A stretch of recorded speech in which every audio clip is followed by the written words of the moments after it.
Segala puji hanya bagi Allah Subhanahu wa Ta'ala. Salawat dan salam semoga selalu tercurah kepada junjungan kita Rasulullah Sallallahu Alaihi Wasallam, para sahabat dan seluruh kaum muslimin yang senantiasa berpegang teguh pada sunnah beliau sampai hari kiamat. Rasulullah Sallallahu Alaihi Wasallam bersabda, manusia akan dikumpulkan pada hari kiamat dalam keadaan tidak beralas kaki, tidak berpakaian dan belum dikhitan. Hadis riwayat Muslim. Berikut Mozaik Islam akan membahas tentang padang mahsyar. Setelah manusia dan seluruh makhluk dibangkitkan dari alam kubur, mereka akan digiring ke suatu tempat pengumpulan yang bernama mahsyar. Ya, mahsyar adalah tempat berkumpulnya seluruh manusia sejak manusia pertama, yaitu Nabi Adam alaihissalam, hingga manusia terakhir di muka bumi yang menyaksikan kiamat. Mahsyar juga sering disebut dengan padang mahsyar karena merupakan tanah yang datar serta luas. Padang mahsyar bukanlah bumi yang sekarang kita pijak, karena dunia dan seisinya telah hancur pada tiupan sangkakala yang pertama. Padang mahsyar adalah bumi yang baru karena Allah Subhanahu wa Ta'ala telah mengganti bumi dan langit di dunia ini dengan bumi dan langit yang berbeda sama sekali. Allah Ta'ala berfirman, yaitu pada hari ketika bumi diganti dengan bumi yang lain dan demikian pula langit. Mereka semuanya di padang mahsyar berkumpul menghadap kehadirat Allah yang Maha Esa lagi Maha Perkasa. Al-Quran Surat Ibrahim ayat 48. Padang mahsyar merupakan sebuah padang yang datar berwarna putih bagaikan tepung yang bersih. Tak ada tanda-tanda di atasnya seperti gunung atau bebatuan dan tidak seorang pun yang mengetahui luasnya.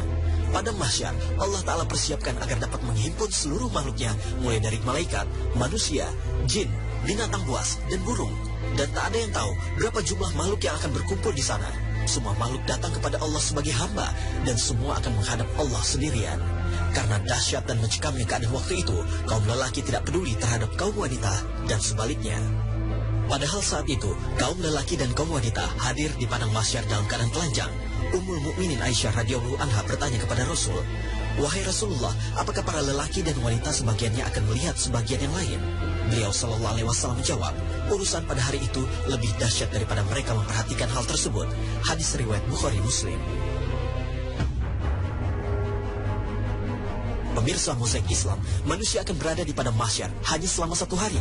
Namun 1 hari di sana sama dengan 50.000 tahun di dunia. Bagi orang-orang beriman, 50.000 tahun saat itu Allah jadikan seperti waktu antara zuhur dan asar. Setiap orang memiliki tempat khusus di padang mahsyar. Meski jumlahnya sangat banyak, pengumpulan makhluk tersebut dilakukan dengan sangat teliti dan teratur. Orang beriman akan dikumpulkan bersama dengan orang beriman.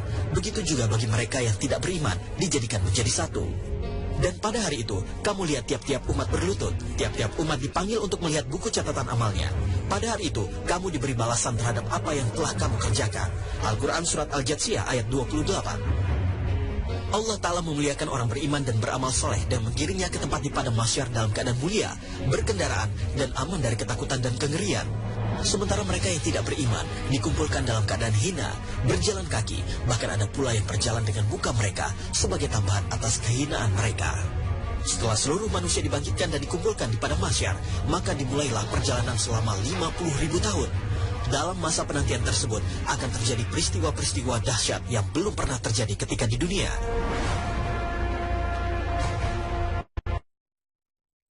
Adalah matahari didekatkan kepada manusia sampai jarak 1 mil. Hal itu membuat manusia hidup di bawah siksa pedih yang tidak tertahankan. Tubuh mereka pun mengucurkan keringat dengan bau yang sangat busuk. Rasulullah Sallallahu Alaihi Wasallam bersabda, sehingga manusia tersiksa dalam keringatnya sesuai dengan kadar amal-amalnya, yakni dosa-dosanya. Di antara mereka ada yang keringatnya sampai kedua mata kakinya, ada yang sampai kedua lututnya, dan ada yang sampai pinggangnya, serta ada yang tenggelam dalam keringatnya. Rasulullah Sallallahu Alaihi Wasallam memberikan isyarat dengan meletakkan tangan ke mulut beliau. Hadis riwayat Muslim. Peristiwa ini merupakan peristiwa terdahsyat dan terberat yang akan menimpa manusia. Matahari tidak akan meninggalkan mereka dan tidak ada jalan keluar hingga tiba saatnya Allah menghisap makhluknya. Pada saat itu akan terjadi pula pertengkaran antara orang lemah dan pemimpinnya. Orang kafir akan bertengkar dengan setan dan para anggotanya, satu dengan yang lain akan melaknat. Namun hal tersebut tidak ada manfaatnya karena keputusan telah ditetapkan. Pada hari manusia dikumpulkan di padang mahsyar dan hisab telah diselesaikan, setan akan berkhutbah di hadapan para pengikutnya. Setan tidak mau disalahkan dan terus berusaha membela diri dengan menyalahkan manusia yang mengikutinya ketika di dunia. Allah Subhanahu wa taala berfirman, dan berkatalah setan ketika perkara hisab telah diselesaikan, sesungguhnya Allah telah menjanjikan kepadamu janji yang benar, dan aku pun telah menjanjikan kepadamu, tetapi aku menyalahinya. Sekali-kali tidak ada kekuasaan bagiku terhadapmu, melainkan sekedar aku menyerumu, lalu kamu mematuhi seruanku. Oleh karena itu, janganlah kamu mencerca aku, akan tetapi cercalah dirimu sendiri. Aku sekali-kali tidak dapat menolongmu, dan kamu pun sekali-kali tidak dapat menolongku. Sesungguhnya aku tidak membenarkan perbuatanmu mempersekutukan aku dengan Allah sejak dahulu. Sesungguhnya orang-orang zalim itu akan mendapatkan siksa yang pedih. Al-Quran Surat Ibrahim ayat 22. Pada saat itu, mereka mengakui kekafiran dan kesesatan mereka. Namun penyesalan pada waktu itu tidak lagi berguna. Keadaan orang kafir di padang mahsyar sangatlah mengerikan. Neraka ditampakkan dan didekatkan kepada mereka orang-orang kafir, musyrik, munafik, dan pelaku maksiat. Orang-orang mukmin yang berbuat maksiat, jika belum bertobat, juga akan mendapat siksa pada hari itu, sesuai dengan perbuatannya. Beruntunglah orang-orang mukmin yang soleh, meskipun berada di padang mahsyar yang lamanya mencapai 50.000 tahun, mereka tidak merasa takut. Ketika manusia berada dalam situasi berat di bawah terik matahari yang sangat panas, ada kelompok orang soleh yang merasa nyaman dalam naungan Allah Subhanahu wa taala. Setelah sekian lama berdiri di padang mahsyar yang penuh derita, semua manusia sudah tidak mampu lagi menunggu. Mereka segera mendatangi nabi-nabi agar memohon kepada Allah Ta'ala untuk mulai dihisab. Akan tetapi, semua nabi mulai dari Adam hingga Isa alaihissalam tidak dapat mengabulkan permintaan itu.